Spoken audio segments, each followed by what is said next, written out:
Walk in, ask questions, ask him out. Walk in, ask questions, ask him out. Ask him out. Get it together, Natalie! Stay impartial. You don't know what terrible things could be hiding behind those big, gorgeous eyes. What if he's a murderer? Or a cultist? Or one of the self-proclaimed war veterans from that non-existent country? Sorry I'm late. My workload is crazy right now. But you were just whispering through that door, talking about how gorgeous my eyes were, like 3 seconds ago. Containment breach! There are shapeshifters on the loose that look like honest, hardworking psychologists attempting to flirt with my patient, who I have absolutely no romantic feelings towards. Sorry, Connor. Looks like we're gonna have to reschedule.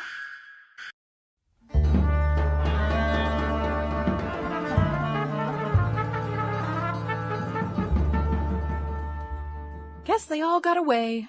Can't catch all of them. So, Connor, let's talk about the root of your confidence issues. Who were the most influential people in your childhood? Tell me about the people or things you met during your very unique, confined upbringing. Patient confidentiality, it's only us. As a kid, I was transferred a lot. One time I met a guy who involuntarily jumped between alternate dimensions. He seemed nice, but conversations with him were a pain. Then there was that day I got to meet myself when I was that toaster that can only be talked about in the first person. I was a real mindfuck. When I finally met a kid my own age, he was cool, I guess. He told me that he could force any adult to take care of him, groom him, and then feed him until they died of starvation. Lucky. There was this ghost that possessed one of my corpses once. We hung out for a while until he got bored of me and possessed some cooler kid. Let's see, there was an author from Site 51 that kept bugging me about his bad novels. Then there's that one guy I'm not supposed to talk about, and a few more, but I can't really remember them at the moment. Uh-huh. Actually, you know what? I did have a real friend for a while. His name was Gilbert. I was probably 11 years old at the time. Site 6-3 had a huge childcare center that I got to stay in for a while. I tried to make friends, but it was an international site, so most of the kids spoke Mandarin, alternative French, the secret script, fire tongue. You know, the usual. Soon enough, my dumbass thought all the other kids would get a kick out of my regeneration powers.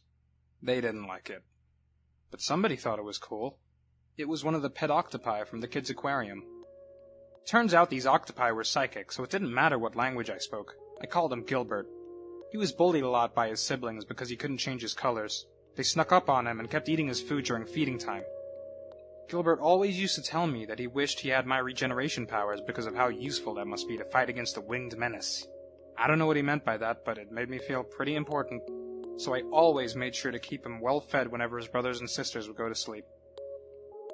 He also told me that one day he and his family would finally travel back to the ocean. Somehow. He said it was beautiful, and promised that one day I would see it too.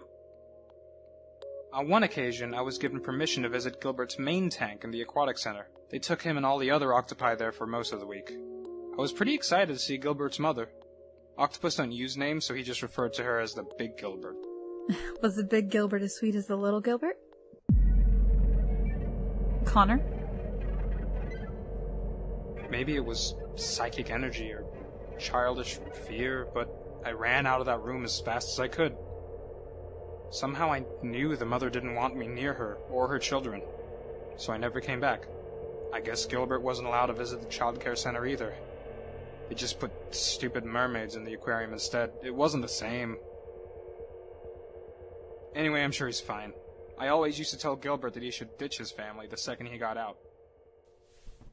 Of the 9 octopus that escaped Site 6-3 that year, 8 washed up on the shores of Greece after an awkward battle with an army of crows. I have a photo up in my room that the aquatic center sent me, and Gilbert was right. The ocean is beautiful, even with the dead giant octopus in the middle, but it makes me happier knowing that he's out there, living life, getting mad octopusy. Interesting.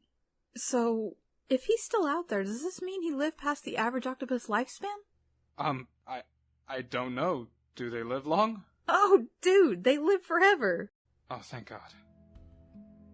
This is the most I've ever shared with a therapist.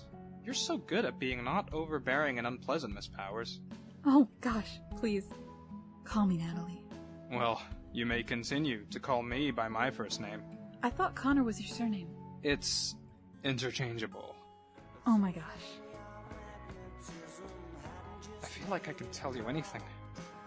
I wish we could just keep talking after this session. I don't care what about. I just really like you to talk with.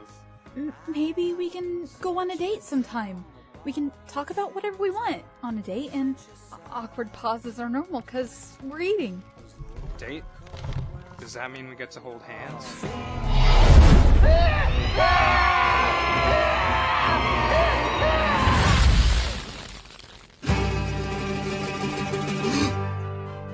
It appears I am free from the night terror dimension. Thank you, Connor. Thank you, Natalie.